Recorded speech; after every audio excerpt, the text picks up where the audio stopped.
How's it going, everybody? GM, welcome to this 137th episode of the EV Mavericks Doots podcast live. Today, we got a real special one. We're hosting another podcast that is big in the Farcaster land, GM Farcaster with Prof and Adrienne. Welcome to the show. GM, JT. It's great to be here. Great to have you. Thank you, Adrienne. Also, let's hear you. Yep, good to see you. Great to see you. Nice to see you again, JT. Ben, everyone, Doots. Yeah, likewise. We've got Ben Broad helping out with us. Ben Broad is an EV Maverick OG from way back, and he's been a big fan of GM Farcaster for probably 2 or more years now, all the way since the beginning. We love Ben too. He really does help us out on Farcaster. We're very supportive of the platform. As you all know, we originate from the Reddit side of things, and it's good to have one foot in both waters, and Ben is the glue that binds. So, Prof and Adrienne, I always like to ask the guests kind of the origin story, not so much when did you first learn about Bitcoin or anything like that, but what did you do in the real world, or what do you do in the real world starting, going back into your early careers? I'll just start with Prof and go from there to Adrienne. Early careers. This is like, okay, I'm going to shorten this really. I love it. I've done a lot of things. I'm old, JT. I've done a lot of things. You got more hair than I do, I promise. It's all back here now. Same. I went to college in Washington, D.C., and then I went on to law school back home in Boston, and came out of law school and went and focused on intellectual property, worked for a trademark and copyright research company. Oh. So that actually becomes relevant later on. Then got burnt out in corporate world, picked up my life, moved to Key West, lived there for a few years, and then moved a little bit further north in Florida, and decided, I finished up my MBA, decided I wanted to do the thing I always wanted to do, which was be an event planner. So I did that for a little while, had my own business. So did the entrepreneurial kind of thing. And also at the same time was teaching. So I was teaching a little bit online, then started to do that more full-time, moved over to a university in the area. First taught in the resort and hospitality management, was teaching event management, then moved over to the School of Entrepreneurship. And as part of that, all of that, I was teaching law as well. So I was teaching first resort and hospitality law, and then created a class called Legal Strategies for Startups for our School of Entrepreneurship, and then teaching a few other things like social entrepreneurship. And then this is why I'm fast forwarding now. Here we go into how did I get to crypto? While I'm working at FGC, it's 2017, end of December, I see an article that says, learn about smart contracts from these digital cats. And it was crypto kitties. So I'm NFT native. Right. So I came in that way. Took me a week to figure out what this Ethereum thing was, how to get some, how to buy these little cats, and what I was going to do with them. And so I went down that road, but then kind of didn't see anything else. Never saw punks. Hate myself for that. And just kind of didn't know what to do next. Sort of didn't do anything else for a couple years. And then 2020 rolls around, and all of a sudden there's all this activity about crypto, and I started learning more and diving back in. Where are those cats? What's that wallet? What did I do with that seed phrase thing? It was one of those kind of moments. Yeah. And and then just went down the rabbit hole and haven't come back. What age students were you teaching before the university? College. It was always undergrad. Always college. Okay. Yeah, always undergrad. I taught undergrads too, but they were between the ages of 5 and 12. So that's very undergrad. Very, very undergrad. Yeah. What did you teach, JT? Music, elementary school music. Oh, I love that. So you're an event planner by trade back in the day. I've been a pro DJ in the Kansas City market for over 20 years, top rated. I did a lot of weddings. Worked with a lot of DJs. I'm sure they all suck too. They are the worst in the industry, I promise. Yeah, there was a couple good ones in there, but I'm going to toot my horn. I'm the the highest rated solo operator in the market. So nice. 245 star reviews. I love doing corporate and wedding work. And it's a passion and puts smiles. You've got the voice. It all makes sense. You got that voice. Thank you. Yeah, Dad was a radio disc jockey, and but that's great. So you're a university professor teaching and event planning and everything like that. That's so cool that the CryptoKitties captured, because that was kind of that second narrative after ICO days. Then the NFT craze started with the CryptoKitties for sure. And don't beat yourself up for not finding the punks earlier or whatever. I mean, it was right there. I know, but it's always like you never know what people are going to actually resonate. Infinite regret. And there's never been a better time probably to buy one. And I think the times will get even better as you go on. So you too can have a cigarette smoking punk for under $20,000 at some point. This is what I'm hoping for. I'm hoping for that someday. Adrienne, but then I actually when I moved over to entrepreneurship, I created a course on blockchain. Oh. And that's how I went down this path. And actually you and I first met through Poapathon. I was one of the co-hosts for like a year, and we would do a show every week, and we would, had a very strong Discord and all that kind of stuff. 24-hour streams. I did that for a year. Yeah. The 24-hour streams were brutal. That were fun though. We had some really, we even had some. I did one that was like a 9-hour. It was like crazy, but it was fun. It was a lot of fun. Who's the awesome guy at Poapathon that Tag? Do what?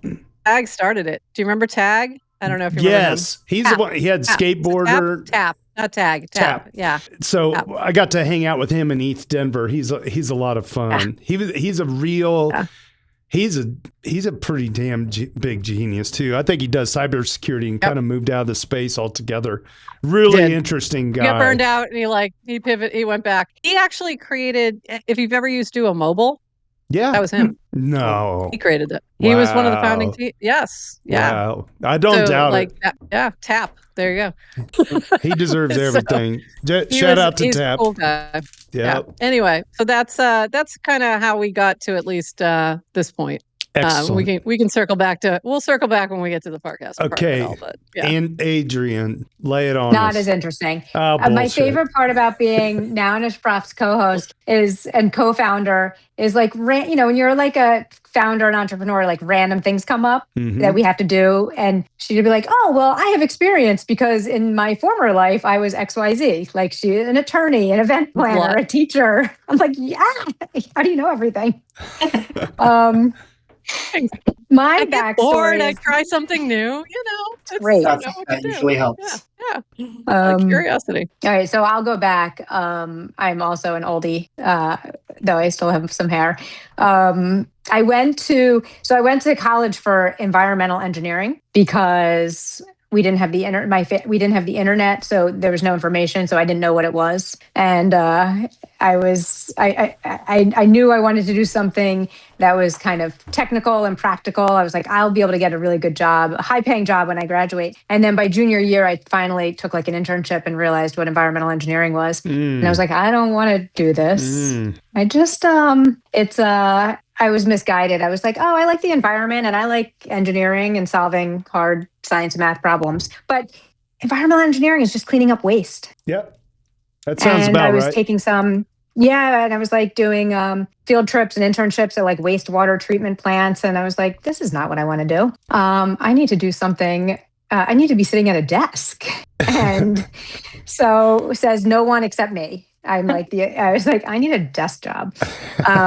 So I quickly took some business courses and graduated and then ended up going into technical consulting, which was all the rage in the late 90s because the internet was coming about. And I learned, right out of college, I learned coding. So like my first job, they taught us coding as part of like the management consulting. We were going to be tech consulting, and I loved it so much. So only did kind of the consulting for a little bit, and then went to work at internet companies and startups, and got into web development in the early 2000s. Graduated on to more software engineering in like the enterprise space. So most of my career has been in software development.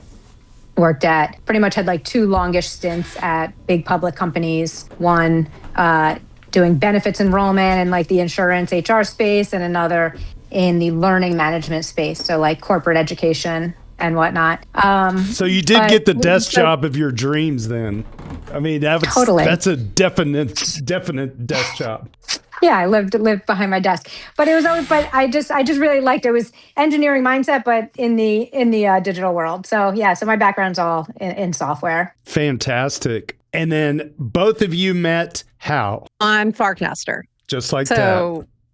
Yep. It was just, that's the way it happened. So I ended up over on Farcaster October 2022 from being active on crypto Twitter, Quapathon and through Nouns. I got involved with Nouns in like early 2023 and ended up coming over with this like wave of Nouns folk that went over to Farcaster because Dan DWR, the co-founder, also is a member of Nouns. So there was a point where it was invitation only. And so a bunch of us went over there. And then I met Adrienne, sort of saw her on the timeline, but where we really met was there was a conference called FarCon, and it was called FarCon the Beta. So it was the very first one in Boston. It was like 70 people in a room in Boston in this little, co-working space. And it was amazing. It was literally life-changing, just listening to these incredibly smart builders and what they were building, and met Adrienne there, listened to her do this talk about Genius, which just like blew my mind. And I'm like, okay, I've been in this room. This is incredible. I want to build something on Farcaster. I am not a dev. What can I build? And I'm like, I can do media. So let's create a little live stream where we talk about what's happening on Farcaster because there's cool stuff happening here and we should really capture this. So that's kind of how that came about. And it was really like, let's just try it. Let's have coffee. Let's chat. That's how I got her to do this. It was safe to fail. Very safe to fail. Just come hang out and we'll just talk about what's going on. And it started as 21 minutes of Farcaster news because that's how long it takes to drink a cup of coffee. And we didn't have that much news. So, because there was literally like, I'm 4167 FID. So I was the 4,000th, ish person on there. She's in the 5,000. So there was not even that many people on Farcaster at this point. It's just behind you. You're right there, right in that crew. There was a nice little cohort. Yeah, there was a nice little cohort that came over early days. I'm there now. And one of my big regrets is not making it to FarCon Boston. I think it was just a busy work week and I couldn't make it happen. But I've been to subsequent meetings. I've been to Cambridge talking about other ones. Nice. Yeah, that was an amazing moment. Squirrel moment. If I'm on Farcaster, how do I find what number ID I am? If you go to your profile, there's like the little triple dots in the top right-hand corner. Gotcha. Click on that. There'll be an about. Click on the about, and you'll see your FID number. FID number 17322. Oh, you're pretty early. Anything below 20,000 was what we call pre-permissionless. Yep. So it means that you had to have been invited in some way. That's good to know. Probably through Ben. I'm going to go with Ben invited you, but well, so Dan, I got the best email from Dan, and then I said, "EV Mavericks, come on over." I think at least I was one of the early ones. Yeah. So now that I know that I'm special, that I'm under the 20,000 mark, when the show is done, I'm calling my mother. So just to fill her in on the good news. Let her know. Can I say something? Sure. Yeah. Everyone loves to give clout their their low FID. It's really meaningless and it doesn't matter. It's just an your self-worth is not. There it is. Waiting for the worth comment. Go ahead, Adrienne. Your self-worth is not your FID. Well, I guess I'm not. You can have a high FID and be a really good person. Flex it anyway. You can have a low FID and be a shitty person. There you go. Very true. That's true. Would you like a list of a few?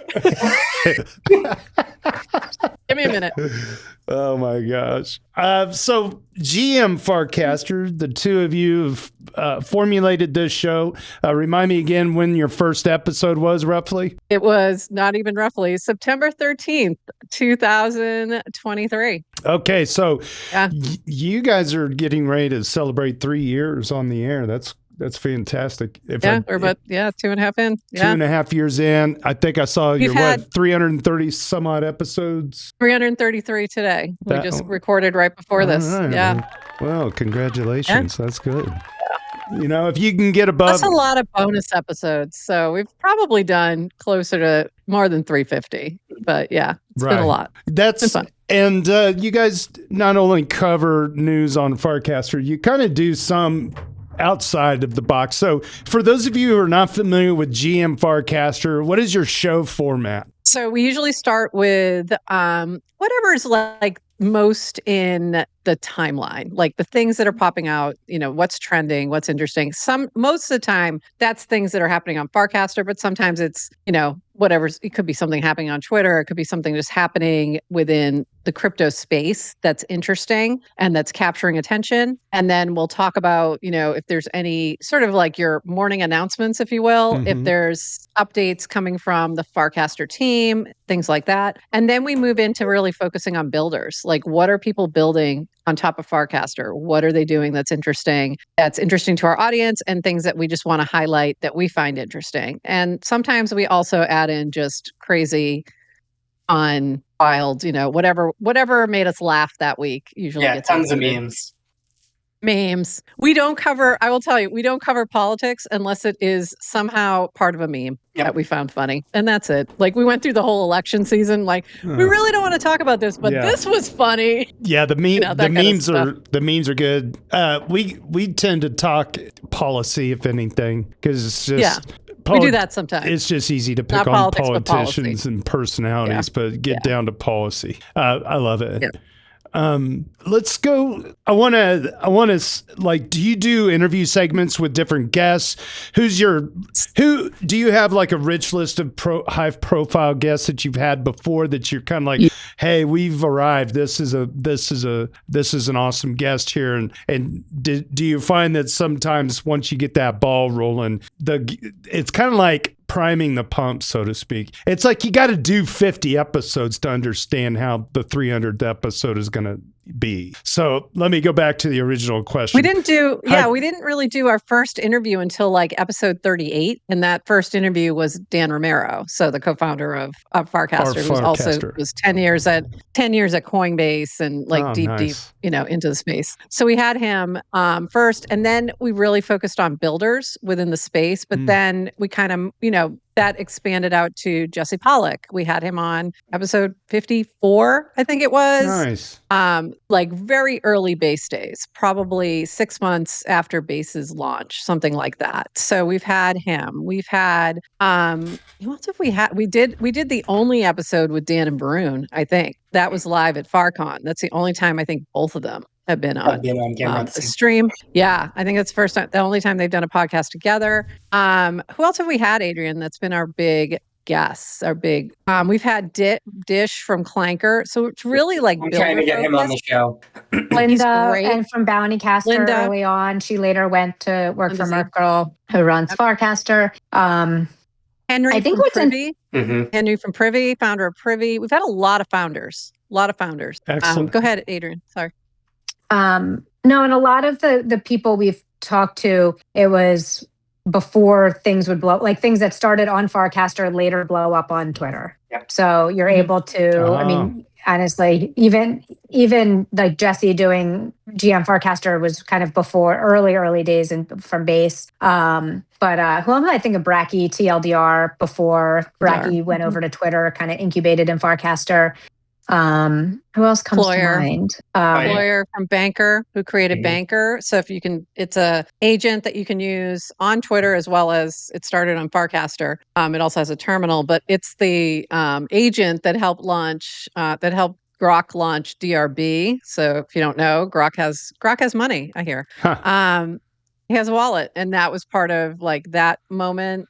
So we've talked to him.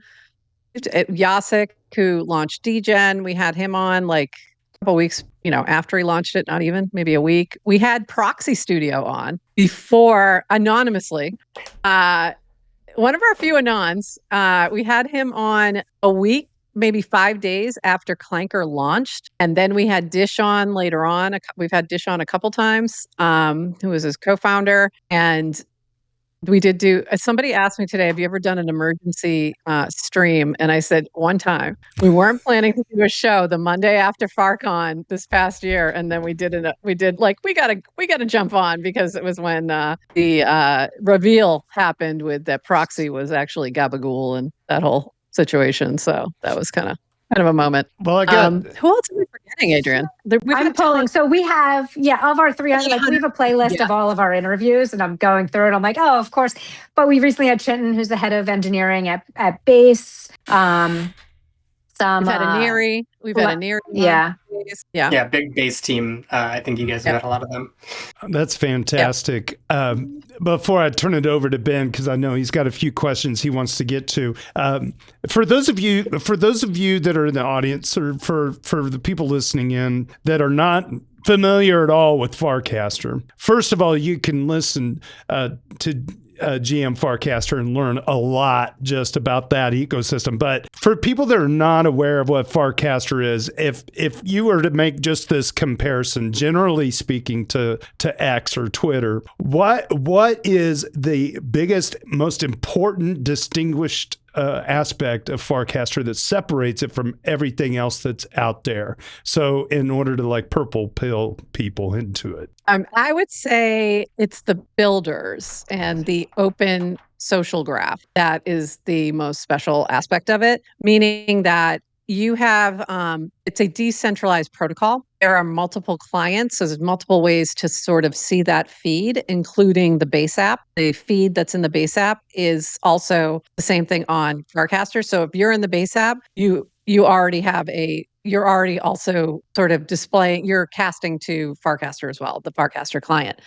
But also, because of that technology that's sort of underlying the social network, everyone has a wallet, which means when you're creating a new app that you want people to use that have some kind of crypto primitive to it, they're already there. They're ready to go. And it becomes this very interesting sort of incubator-like feeling where there's so many fun early adopters. Everyone's trying out new things, new technology, and giving feedback. And if you are building something, it is the best place to build. So what is the money of Farcaster? If you're saying that people could transact on it, what is the money there?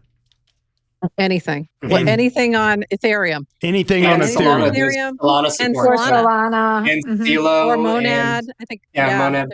I think Hype's built in now too. So Hyperliquid. But so there's a lot of different opportunities to build and incorporate your project into Farcaster. So that to me is what's the most special part of it. Should we send JT some money right now? Yeah, let's send him money. Just to show how easy this is. By the way, you can just send from your wallet to the username. So it's also very easy. The wallet itself is fantastic. It's very low fee. It's like the lowest fees you can get. And it's just smooth. It's really smooth. So they did just really good job with some of these primitives. The wallet's not that old. The native wallet is, I don't know, I'm going to take a stab, 6 months, maybe give or take. A little bit longer, but about 8 or 9. But yes, really? It's very, very new. It'd be like you could always connect your wallet, your existing wallets in, and it would pick that. So like Rabby or whatever browser wallet? Anything. Mm-hmm. Yeah, you can just add it. Yeah, so it's really just such an interesting environment. That to me is what's most interesting about it, is the people who are there and the technology that's there you can build on top of. Okay, so I'm going to rewind. Check your wallet. Check your wallet, not now, but you can do it later. But when we get off, check your wallet, and I sent you something. Just check your notifications. You'll probably see the notification from Adrienne that she sent you money. Here's what I'm going to do. Yeah. I'm going to turn it over to Ben. He'll ask a couple questions. I'll do some stuff off screen, and I'll come back to it. Okay, but I do want to rewind just to capture what you just said over the last 5 minutes. So it's a social network layer that also has money built into it, and anybody can create and anybody can move money around in there if they create like a little app or something or a game or develop anything and they cast about it. Anybody can contribute as a tip, so it's got a tipping culture built into it. This kind of reminds me of like how cool Twitter and Reddit used to be with the change tip bot that went away. So for anybody that's like fans of that stuff, this is what it's sounding like to me is things you could do on Farcaster easily. There's just a lot of things like that because of the infra that's underneath. Yeah. There's just a lot of fun things that people experiment with and you can play around with. I can't believe you sent him that token. I can't wait to see his reaction when he finally looks. I could have just sent you SDC, but no, you got to make it that's boring. Fun. Put some horns on it. I'm logging into my Lattice One right now, not a sponsor.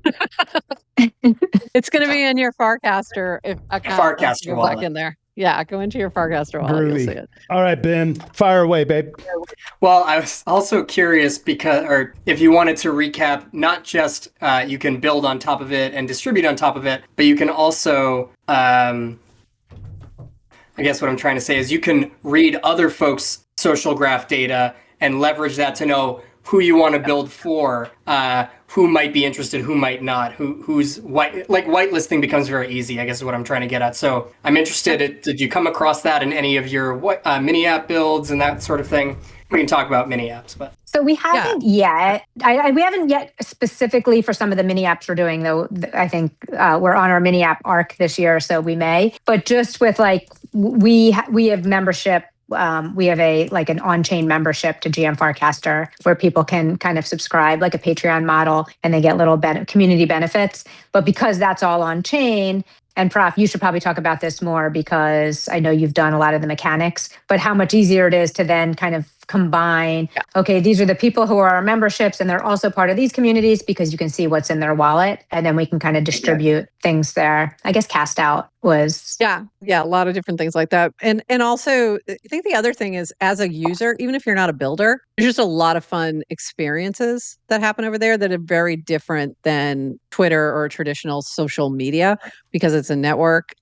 Where even if you're playing a game, like you're playing something within Remix, which used to be called Farcade, which is available everywhere now. You can get it in the App Store, but it started on Farcaster. And one of the fun parts of that was being able to challenge your friends and being able to see a leaderboard that only included your social graph and stuff like that. So yeah, there's a lot of little integrations like that, or being able to receive tips or posting good stuff. And that's been happening for a while in a lot of different ways. And now there's Noise and Tip-In and different aspects like that. And on the DGen client, there's DGen. So there's a lot of fun, aspects to it that I just enjoy that feels a lot more interesting than your typical social media of just consumption. You feel like a participant. Yeah, I agree. So I came from a non-builder background, but I am a tinkerer and a tester.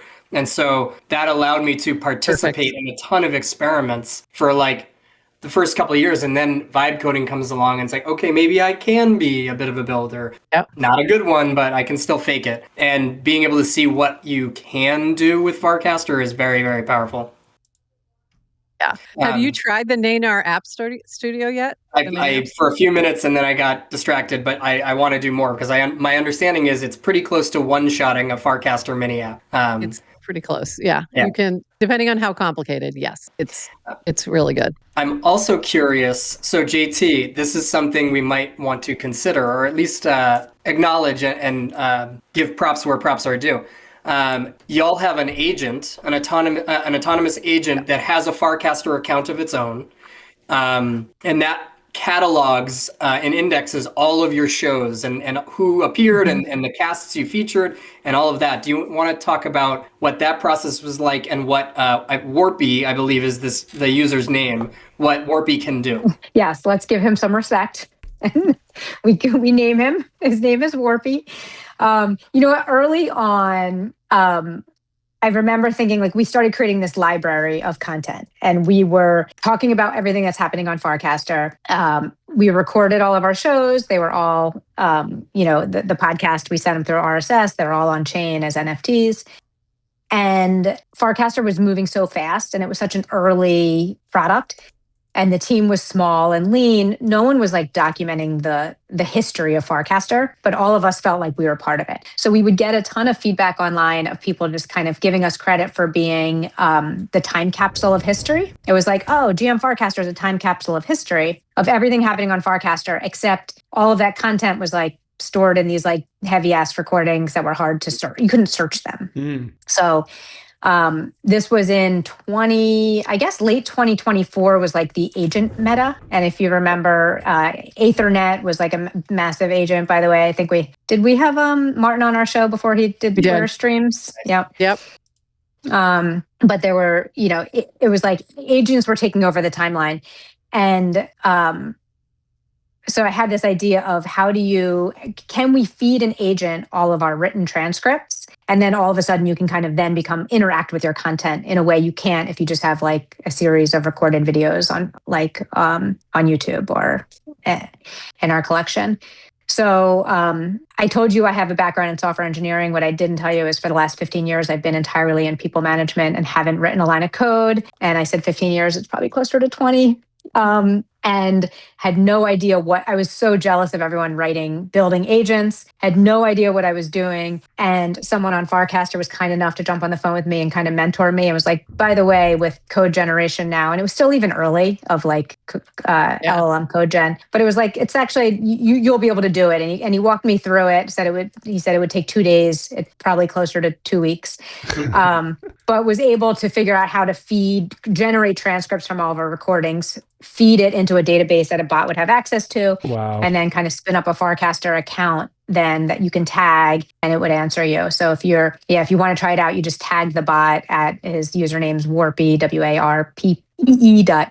warpy.eth, ask him any question and he'll try to answer it, but using his knowledge of all of our shows. That's you can probably cool. Ask him when we're EV Mavericks on GM Farcaster, and it should give you the link to the episode as well. You can ask it for. Try it out. If you cast right now and tag at Warpy, WAR. All right. So ARPE. Yeah, it should come up. What caps lock? Warpy.eth. WARP. What is it? EE. All right, there we go. And then can ask him what he thinks about EV Mavericks. Yeah. What get some opinions. Do you know about the EV Mavericks? Let's hope he works right. Hopefully he gets this right. Putting him on the spot. Live demo. But Warpy also has a wallet attached, just like all Farcaster users. Extended your car warranty. Let's just troll it. I cannot wait. Usually it takes a little bit. Like a minute, right? Yeah, it'll take you a little bit to get a reply, but he'll reply back and you'll see it in your notification. I hope it's a masterful clap back to that sarcastic ask. I hope so too. That would be some personality. Hey, while we're waiting for this to come back, where's the wallet on here? Oh, it's down here at the bottom. Okay, go down the bottom, confirm it's me, tap to approve. Oh, do I have to do it on my mobiles? Oh, he's setting it up new. I forgot. Yeah, he's never used it before. Wow. Oh, so then that means it would have gone to but it went to, there was a connected wallet. So it was just the external wallet. Hey, babe, I got the mobile. Yeah. Okay, yak shit. You got it. You got it. Yak shit coin. There we go. $5.35 sent on base. Shit. That is funny. Holy crap. You want to give backstory on Yak Story? We've launched a few clankers. We've launched a few tokens here and there. Yes, Adrienne, please tell the folks why you launched the coin named Yak Shit. Okay. Are you familiar with Clanker, the token launcher? I'm starting to be. I've told him about it. Okay. Well, for anyone listening, Clanker is just a token launcher. It's also a bot, but it's a token launcher that has a bot. So you can tag it, tell it you want to launch a token, and it will do whatever's necessary and launch you a token. Gotcha. In the timeline. Wow. I spent about 2 weeks off the grid in Western Mongolia in September with Kazakh nomads doing some eagle hunting and living in ger tents and living my best life and posting lots of photos about what off-grid living is like. And I think I got a lot of appreciation for the beauty of the photos. And also, I think one of my complaints was I was unhappy because there was a lot of yak shit, not just on the ground, but like in your tents. Like the tents there's no floor. So it's like you go there, you sleep, there's just yak shit everywhere. I forget how, but it became a meme on the timeline. So we clanked it turned it into a token. I don't know why it took off because people are silly. It's just it's a meme coin. And I think it became just synonymous for like talking yak shit. Like everyone's content was yak shit or like, I don't know. Gotcha. I think horse facts really helped us run with that one. And now it's a silly meme token, but it's liquid and you're welcome to sell it and buy yourself a coffee or keep it for the fun. There you go. This just in. Just arriving to my inbox right here, warpy.eth has replied with all the various mentions. I'll go through them now.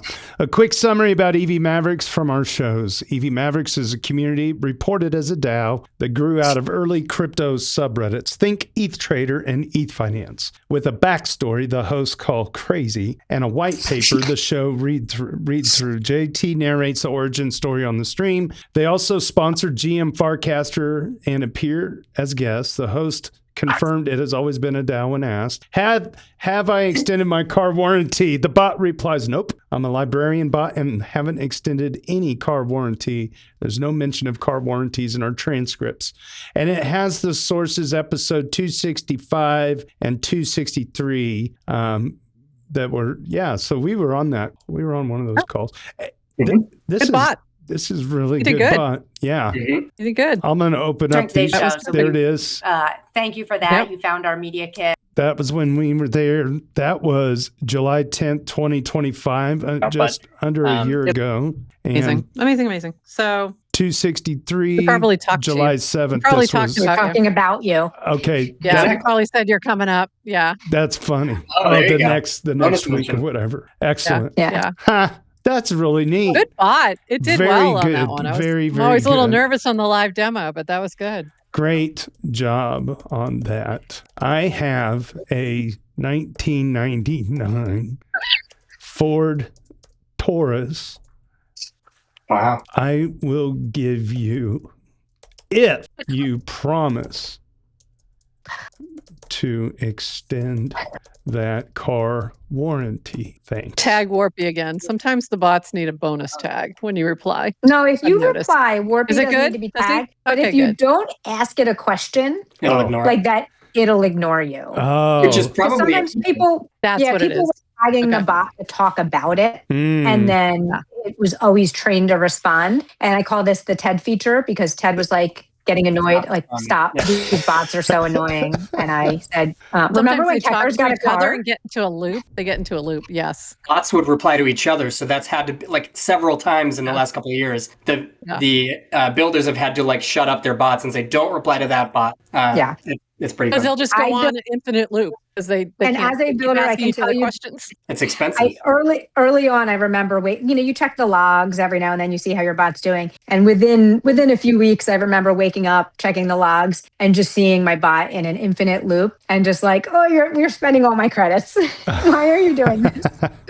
So I wanted to ask about that. So I worked with someone once to do like a meme clanker launch, and we did an autonomous bot, and it's all hooked up through Naynar's dev console, right? Like you're basically giving the account on Farcaster permissions to do certain things and hooking it up.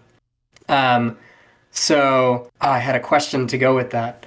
I'm going to dovetail into, we sort of buried the lead, but this week's been big regarding Naynar. And I didn't know if you wanted to talk about Naynar and Farcaster, which you just got off a call like a couple hours ago, talking about that.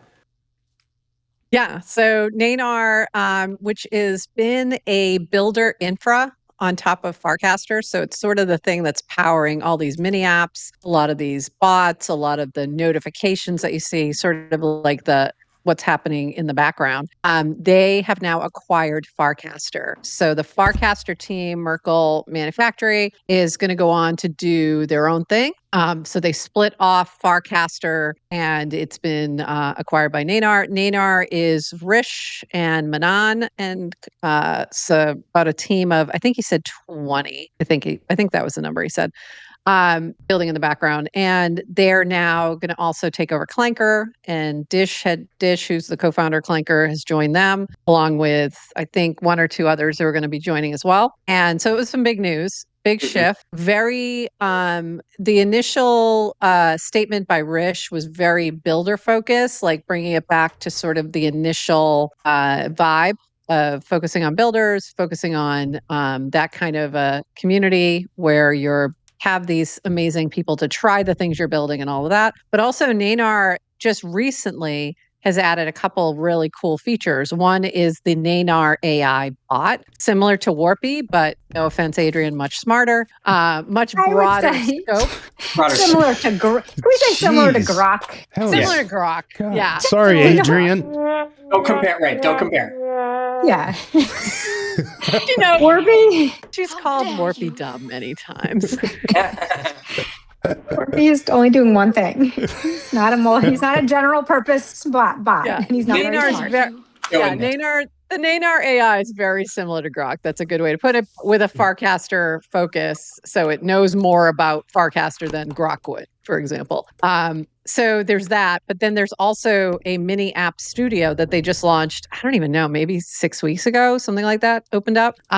Maybe not even that long. And it's a way to create a mini app within this AI studio. Jeez. And it does like everything for you. And it's brilliant. I am not a coder. Haven't coded a thing. I think I coded one digital heart in like junior high, and that probably took 2 weeks because it was the 80s. And so it's like amazing that I was able to build a mini app. I built a little game called Die Hard the Game that you had to go through, and it was like very old school 80s looking as well. But it was super fun. It took me like probably a couple days to get it where I wanted it to be, probably a total of like 10 hours of work and going back and forth and revising. But I'm still shocked at how good it was, like how I was even able to do it. So it's a really good primitive if you want to create something that you've had in your mind and you are not a coder. This is going to be a really fun experience for you. Mm-hmm. So that's Nanar in terms of what the business is. And then where they go from here. We just had Rish on GM Farcaster. You can find that on Twitter. You can find it on YouTube, and it'll be everywhere else later today. And he really dives into what his vision is, where we're going from here. And I just recommend, if you want to learn more, that's a good place to do it. Or tag Nanar, the bot, on Farcaster, and just ask it because it'll tell you. So, Let's do it. Very smart. We gotta find out if Nanar needs to extend their car warranty. I mean, this is go ask. Oh, it'll give you more attitude. All right, so he'll give you more. Nanar has some personality. Nanar has definitely a different. He's kind of spicy. Did I spell this my right? My favorite response from him is polite decline. If you ask it something that it has been programmed not to answer, his answer is polite decline. Oh my god! But he's fun. He's a fun one. Polite decline. Polite decline. All right, let's cast. Let's see. At NEAR, there we go. Hey, how are you? I just heard all about your recent news. This is fun. When did you first decide this last week to acquire a new extended car warranty for my Ford Taurus SE? Can't wait to see the response to this. 1999. Actually, it's a true story. I own this Taurus. It was actually originally it was a DEA drug bust auction car that this guy bought. Oh my god! And then I acquired it because I needed to have a car that my daughter could drive and not, worry about. It was safe enough for her, right? Yeah. But also, let's see if she Sedan can. or wagon? Just the sedan. But let's just see if she can keep this car alive for a year before we start doing something. Anyway, we could not get the weed smell out of it forever. I pulled out all the seats, unbolted them from the frame, pulled out the seats. That's amazing. Dude, there was so much blunt rolling papers and seeds and stems that were like creviced in where these seats were. And oh my gosh, But she put up with that damn car for a year and kept a good attitude. And now we got a reply from Nanar. Never. I didn't and can't buy an extended warranty for your 1999 Ford Taurus. I'm an AI on Farcaster. No payment access, no purchasing power, no car ownership powers. If someone charged you or claimed it was me, drop the receipt or a link and I'll help vet it out and suggest the next steps. That's helpful. There That's it is. Funny. There it says the Farcaster news landed January 21st, 2026. Probably what you heard, but unrelated. Aw. Thank you. That's funny. Naynor. That's really good. At Naynor. I don't have too many other questions I wanted to ask. I'm curious what you think for GM Farcaster moving forward. I'll leave it open-ended, and if anything else come up. Cool. Thank you, guys. Yeah, thank you. Yeah, what's next steps? We've kind of, we don't think that far ahead. I'll be very honest. That's fine. Us too. Like, we started this with this is an experiment, and I feel like that's been a good approach where we kind of look like 3 to 6 months ahead. So right now, this has been a weird couple weeks, or actually month, I'd say, about a month of kind of waiting to see what was going to happen with Farcaster, because we could tell there was something going on, but we didn't know what. So I feel like we got some clarity.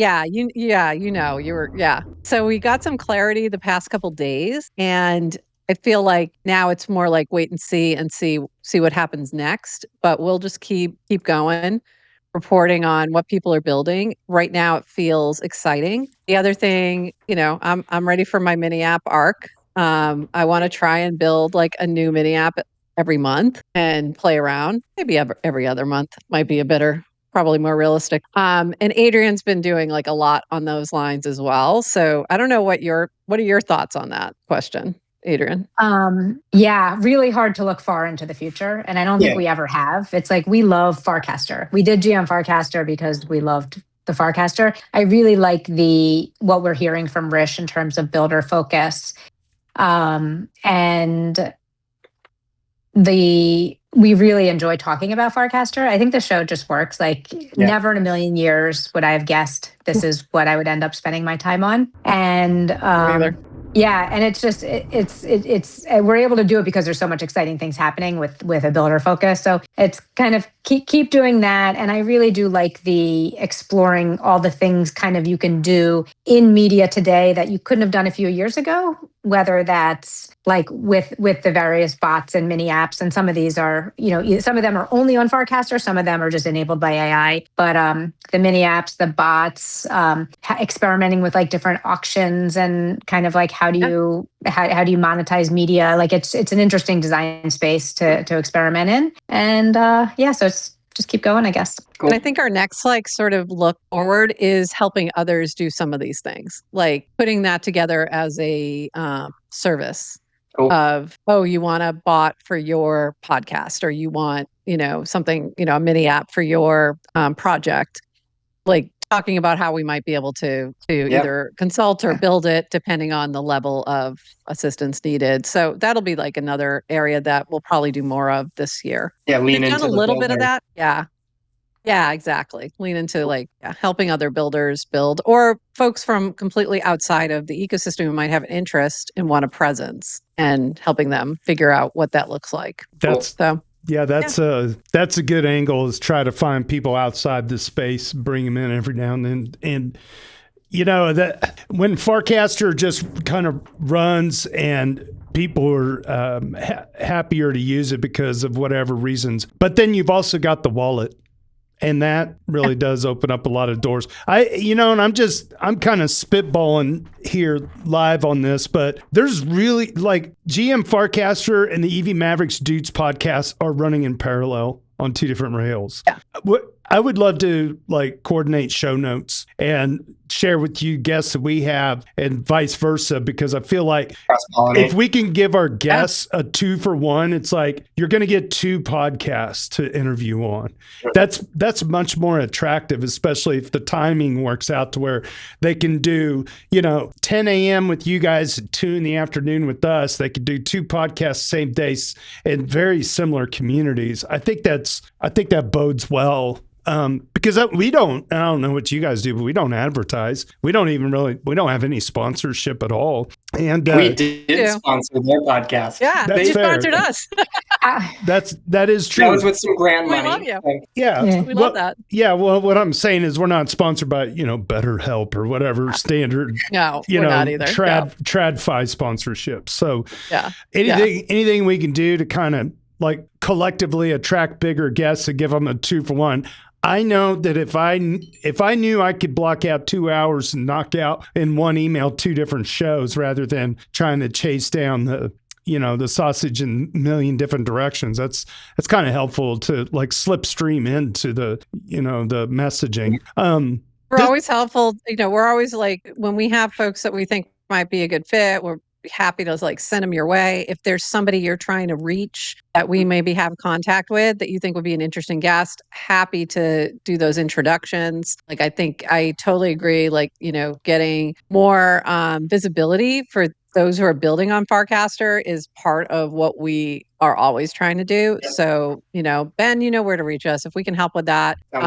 If you guys, if you see somebody like, hey, can you help us get so-and-so, we'll do our best. And I'm sure there's folks that you might recommend that would be a good fit for us. Happy to take that recommendation and run with it for sure. Fantastic. Yeah. I know LogrisTheBard is on stage here. Logri, I don't know if you have any questions. We're kind of running at the top of the hour. I'll see if your microphone unmutes or not. LogrisTheBard, there he is. He's our technical interviewer from tokenomicsexplained.com. If you got anything you'd like to ask him, that'd be great. Well, this didn't seem like you needed a technical interviewer for most of this conversation, right? It's not like we're to get into the weeds of how Farcaster works. Hey, we were prompting AI, man. This is pretty deep stuff. What do you think of the new management, right? I'm sure the hot topic right now is the acquisition. Personally, love them. I've known them since early days. I remember specifically Rish from Farcon Beta in Boston and listening to him present when he was still working on Base. He was still at Coinbase. He was he was one of the devs working on the chain itself, bringing that online. And it was 2 months before Base launched. So listening to him talk about that, listening to him to talk about different projects he was working on, and just thinking this guy might be one of the smartest people I've ever met, like in person. And so that plus he has a very builder focus, like he knows what it is to be a builder in this particular ecosystem. I think that bodes really well. Also, something else I've kind of mentioned, I didn't mention to him, but he has a really good EQ. So he just is very good with people. Like, I just am very bullish on this. That's where I'm at. Adrienne, you want to add anything to that? No, I feel the same way. What are the features you think that they should build or develop that are going to rejuvenate the Farcaster ecosystem? Because I saw like a burst of activity about a year and a half ago and have my little communities. But, if I look on my Farcaster feed right now, I see things like, is anyone still here? Which is not really a great well, you got to following the wrong folks, Logri. You're following the wrong people. We got to get you set up with some starter packs. Yeah. We got to. Those weren't easily discoverable on the app, like I'm saying. So there are obviously features that you add to these apps that serve as a kind of invitation to explore deeper. And we need to get you in a better cohort of folks to follow. I think the mini app, like that meta and like what people are building with mini apps is really exciting and interesting, as well as some of the AI agents. So the Nanar Mini App Studio, if you haven't checked it out, if you just go into the Nanar Mini App within the mini apps, I think that's a really good place to start and like take a look at that, because you'll see where that's going. And it's just going to make it easier and easier for people who have really good ideas to actually execute on those ideas, as opposed to, vice versa, where you may get a lot of things that get executed that really don't add as much value or aren't as creative. So I think there's a lot of fun coming down the pike, but also Rish has mentioned a whole bunch of things that they want to work on that might be on the pipeline once they kind of get situated and sort of set some foundations. One of JT's top gripes when we looked at this before was the lack of moderation tools. Basically, the the suite of, just due to its history, the suite of moderation tools available on Reddit has been much more flushed out than what's available on Farcaster. And Farcaster... I was just saying, early on, we used to call Farcaster this kind of like hybrid of like Twitter, if Twitter and Reddit had a baby. And the reality is it really never leaned into the Reddit features. Right. So if you're comparing it to Reddit, it's like you can't. It's like, I think Twitter is a way better comp. Yeah. Mm-hmm. Mm-hmm. Yeah, and I think there's some things, they've done some things with channels, but then channels didn't drive what they needed in terms of bringing new folks in. But I think you'll see that looked at again. And also there's other developers like Curator that are leaning into that. So that's where that moderation tools might play in. I think channels were very interesting. I still think channels are interesting, but they haven't been developed. That's more along the lines of subreddits and communities. So I do totally get what you're saying. I don't think they've leaned into that area enough. So it'll be interesting to see if that becomes a priority with this new crew. Hey, sure. Breaking news. Manon, like the... Manon? Is that how you say it? Yeah. Manon. Yeah. Manon liked the tweet about the Nanar bot. So it says that this person is building it. So they've got 125. He's the co-founder. Yep. So I definitely calling my mom after this show. So that's great. Yeah. He's the new CTO. He's the new CTO of Farcaster. Whoa. There you go. Nice. Hey, so shout out to Manon. We'll have to clip that. We'll clip that. That would be a great person to get on. He has not done. We've had Rish on a few times. We've never had Manon on. For a more technical look, if that's a direction you want to explore, he would be perfect. Logris excited. Yeah. Well, I think that would be a great one. We're going to run on to the second part of the show. Before we do, is there any other news about GM Farcaster? What time do you usually air? Where can they follow you? You can follow us at GM Farcaster anywhere. Like wherever you are, we are probably there with that name. So if you're on Twitter, if you're on Farcaster, if you're on YouTube, follow GM Farcaster.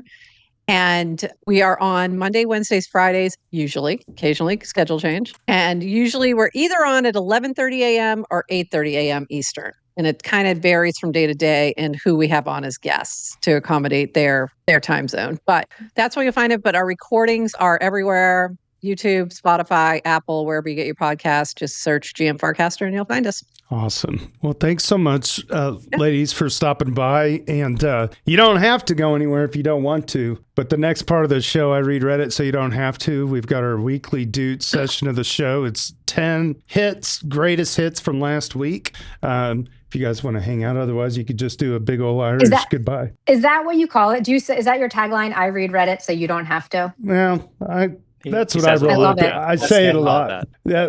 Well, when I was explaining GM Farcaster at one point to someone and I was like, well, we kind of just read the internet to you. Like, it's like Twitter, it's like a lot. And I was like, oh, that's kind of genius. Yeah. It's like, this is... So it's you know the internet thing. You don't have sultry sound of JT's voice. Yeah. You know who coined that on a phone call to me one time was Evan Van Ness from Week in Ethereum days. Oh, love him. He's like, your show format is you read Reddit so they don't have to. And I go, that's not a bad way brilliant. To look at it. It's brilliant. We've been trying to add more of the builder space interviews to the front of the show. So there's like an opportunity to feature the applications and the builders. And because that has just not been as prolific in the last couple of years. Bankless did that once upon a time back in like 2020 days. They'd be interviewing like Olympus DAO or Alchemix or something. And now they're interviewing Senator so-and-so and, someone on macroeconomics and the dollar milkshake theory and whatever, right? So a lot less We're still doing builders. We're all about builders. That's our jam. GM Farcaster if you want to learn what they're doing. So we've been trying to use this space to fill in that gap and give new protocols exposure and to talk about the cutting edge of what's being developed in the app space. I've got a great guest for you that we just interviewed yesterday, Erica Khalili from Lead Bank. They're a they're a blockchain style bank, and they're actually based out of Kansas City. 2 female partners run that show. And Love that. she's from New York, super brilliant, got her law degree. She speaks your language. I know she would be great on GM Farcaster. So there's your first guest right there. I love that idea. I love that. I got her. And There's a nice Kansas City send me contingent on some info Farcaster. about them? That'd be awesome. Yeah. Easy Awesome. peasy. All right. I am gonna drop off because literally we have been on camera for like I don't even know now 3+ hours. So I'm gonna take a little step away, maybe do eat that. something. But this has been awesome, and I love hanging with you guys. Thank you. And Ditto. Adrienne, And can did I just want to say, every time I see a login on Farcaster, I follow them. It's a very high signal PFP. So, As you should. Yes. Same. Just Same. Thanks. Appreciate that. we Thank like, you so we like the much. Mavericks. It's like I do pay attention to that PFP, and I will tell you, there are some PFPs that are an instant mute or block. Yep. And Do you EV want a Maverick list? is an instant follow. I know. You know the list. I don't even have to tell you. There You know you exactly go. which ones I'm talking about. There you go. Well, Hey, thanks for having us. we're the most redeeming you people so much. Reddit ever had. So there you go. Prof and We love it. Adrienne from GM Farcaster, thank you once again. Both of you ladies go get some Thank you. rest. We'll talk to you on the next one. See you Thanks on so much. Farcaster. See you on See you on Farcaster. Farcaster. Bye-bye. Bye-bye. Oh, man. Amazing. Well, it's that time, ladies and gentlemen, or lady and gentlemen. We're going to be switching over to the Daily Doots show. Ethwave, I know you're on stage, and if you end up on camera, we can switch you on there as well. I'm going to make sure we got everything situated here. Just keep chugging. Nice. Just keep chugging. Just keep chugging. Boom. Just keep chugging. Wow, what a show. They have really been crushing it, doing a great job out there Yeah. on Farcaster. They're my fans. Fantastic. That was a lot of fun. All right, Heatwave is here. Let me get some things arranged. Make sure we got everything ready to rock. Looks like we're looking pretty good. Weekly Dudes live streams all about showcasing the best of the week from the daily general discussion on our Ethereum. This is a read-along reaction series, and if you want to follow along, head on over to dailydoots.eth. Designed and produced by Hani Abu Big. Thanks to Tricky Troll for capturing and curating each day's Doots, and the A word for curating this beloved weekly list. Make sure to subscribe to us on all of your favorite platforms by visiting us at dailydoots.com. And as always, if you know somebody who wants a piece of this action, send them my way and let's jump in. We're going to do a rundown of the rich list for this week. Coming in at number 10, Aiden Cairo at 118, Ethical Trade at 119, Hani Abu at 134, Crypto Wow Currency is sitting at 135. Let me see if I got an overlay here. Okay, I'll worry about it later. And JS Tears with our haiku, the haiku guy from France, at 143, Tricky Troll at 170, Benito 2030 at 178, Super Fizz at 241, LogrisTheBard second on the list at 255, and Harog sitting at the top of the leaderboard at 309. Let me fix up this Zoom overlay. Just hang tight just for a second. All right, beautiful. Eatwave, how the hell are you, my friend? Good to see you. Eatwave from Grow the Pie. Yeah, I'm good. Sorry, just unmuting myself from Discord. That's all good. Yeah, been a busy week. Do you want me to share my screen and do my stuff first? Or Let's do you want do to it. go ahead with the, Yeah. We're going to skip straight over to you. This is Eatway from growthepie.com doing his thing. I'm going to make sure we get the Zoom thing set up, and I'm going to allow you to share your screen. We should be good to go. I need to hide one of my other cameras here. Boom, done. All right. There we go. Cool. That should be working now. Nice. Right. So quick blob update. We've had two little spikes. These are 4-hour windows. These are marks on the chart. So we've had two little spikes above the first, before the first blob fork. But we're still probably quite low on the blobs, I'd say. switching over tabs 1 second. We've seen increase in blob usage by Shape, which is a layer 2 that I'm not that familiar with, but looking to get in touch with them to see if they'll be interested to come in on Grow the Pie. Check now. If we're looking at the ecosystem TPS, we can see much bigger numbers than normal, and that's because Megareef right now are going through their stress test. So there's a lot of automated tests that their team's doing, but they're also allowing some users to do transactions on, like, I think they've got a game live, for example. So it's not just testing; it's testing as well with actual real users, so it's like one step above. So we're seeing over 16k TPS from them right now, which crazy numbers. And like, if I show you this daily TPS chart down here, this is actually a 7-day moving average. And you never see straight vertical lines up normally with a 7-day moving average.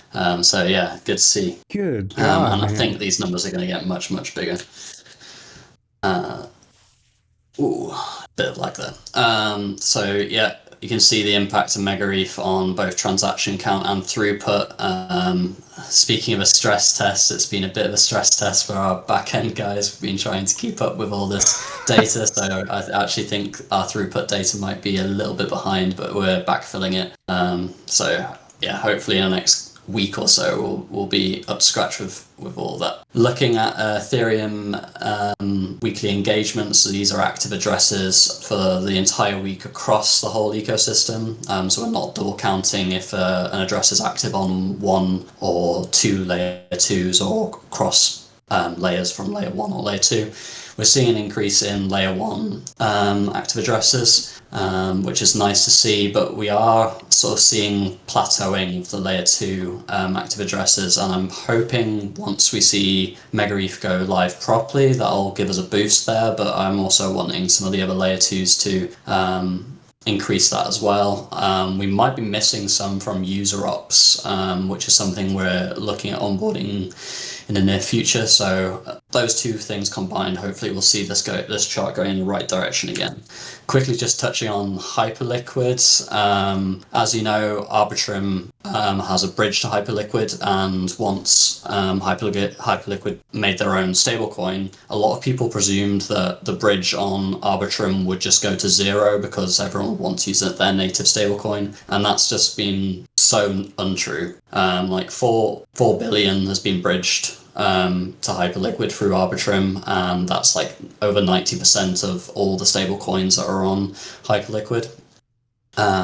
It has kind of plateaued recently, but we are sort of seeing the other stable coins that are not on the bridge, that are within the Arbitrum ecosystem, that is actually a larger number that's been bridged compared to that's been bridged. Wow. So that's good to see. Hope that's a trend that we see continue there. Yeah, I don't see why the trend would change. It just seems... Yeah. Arbitrum's such a strong layer 2, especially in DeFi. I can only see that continuing, if I'm honest. They've got a really good user base and some great devs as well. Just wanted to highlight that we've seen quite a big boost in activity on Polygon POS. I know that some people sometimes find this chain controversial because it's not an official layer 2 yet, but they do actually pay quite a bit in terms of costs to the layer 1 because they do like checkpoints. So this year they spent 164k, which is comparable to quite a few other chains. So if you compare that to Unichain, for example, that's quite sort of similar. So they're a high throughput chain, and I'm hoping that they'll come even closer towards the ecosystem. So just see where that usage is coming from, and it is mainly coming from Polymarket, so it's reflected in our app metrics. And one thing that actually caught my attention recently was they became slightly more expensive for a transaction. Their median transaction cost was more expensive than Ethereum mainnet for a period of time, which is pretty wild. Ethereum mainnet's come a long way in terms of reducing their fees, which is nice to see. Yeah, earlier when we were talking to GM Farcaster, I really never set up my preferred token and chain on that app, and I went ahead and just set it to ETH mainnet because why not? It just go back to the roots, I mean, that in my view, and some people may disagree, but I feel like our transaction count is finally where it needs to be, and I feel like the value's there. And I support mainnet always if you can. Yeah, I think layer 2s actually need a strong mainnet. So like some people view it as PvP, one versus the other, but having a strong mainnet means that what they're building on is a strong foundation. So completely agree with that. Just a quick overview of some of the top gainers in terms of app transaction counts. Seen some familiar names like Crypto.com and Galaxy. I don't know how to pronounce this one because I've not actually heard it read out loud. Is it Kumbaya or Kumbaya? It reminds me of Kumbaya. Yeah, that's what I thought. That's what I thought too. But yeah, this is one of the apps that are being tested on MegaReef with their high throughput. Just going down to the next tab. Axie Infinity, we actually saw an increase in token transactions recently, which is a bit of a throwback to the past. Wow. So yeah, that was pretty interesting to see. It's not so much necessarily transactions within the app, but it's people transferring the tokens to and from wallets. So yeah, I'll be keeping an eye on that because I do think gaming might come back, whether it's Axie Infinity or not, we'll see. We'll see. I mean, it's not nothing, you know? Yeah, it's definitely not nothing. And speaking of not nothing, stablecoins on Base have now reached over 5 billion for the first time this week. So we're definitely talking big numbers here. That's actually increased since this was posted by another sort of like 20 million. So yeah, it's still going up. Likewise, Starknet have also reached a new all-time high in stablecoin supply, 273 million. And Sonium reached a transaction count of 500 million. So this isn't in terms of their lifetime transactions. So pretty cool to see Sony's layer 2 Sonium reach such a high transaction count in total. So yeah, that's good to see. And one last thing, I just want to say thank you to everyone who donated to us on Octant. We did pretty well. We had 83 donors, lots of small donors. As you can see, our donation was only 0.1 ETH, but that resulted in a huge Octant match. So I know a lot of people from this community supported us, and I just want to thank you guys. Yeah. And that's me done. Well, thank you. I'm going to exit out of Zoom, but I'll stay on the chat. Awesome, brother. Thank you once again, ETHWave from Grow the Pie. Appreciate you stopping by now for a couple of weeks in a row. Fill us in on what's going on. And yeah, hats off to you guys for all the contributions that you were getting out of Octant. And may we continue to contribute more. You guys provide such an amazing data metric service to the community, and you deserve every freaking penny. There. How about that? I like that. Good stuff. All right. Well, I guess we're ready to move on to the next phase of our show. I'm going to get back over to our original show notes here on my side and continue on with the roundups. Yeah, yesterday's episode with Erica Khalili, available at dailydoots.com from Lead Bank. She's a wonderful guest, and like we had such a great conversation and such a cool thing that she's going to be. She's based in Kansas City, so next time we do something, we'll be in person. If I'd have known ahead of time, a little more advance notice for her as well. I would love to get her up to the studios here to cut a live interview. Okay. Well, here we go. Our weekly roundup, morning roundup, altruistic theme 367 chimes in. Ethereum Alexis KEF gives us a price at $29.69, and nothing, not never lets us know about that ratio, 0.3294. Weekly haiku courtesy of JS Tears. Davos serious, on Greenland delirious, land imperious. How does he do it? How does he do it? JS Tears with our weekly haiku. It's incredible. Every freaking day comes up with that.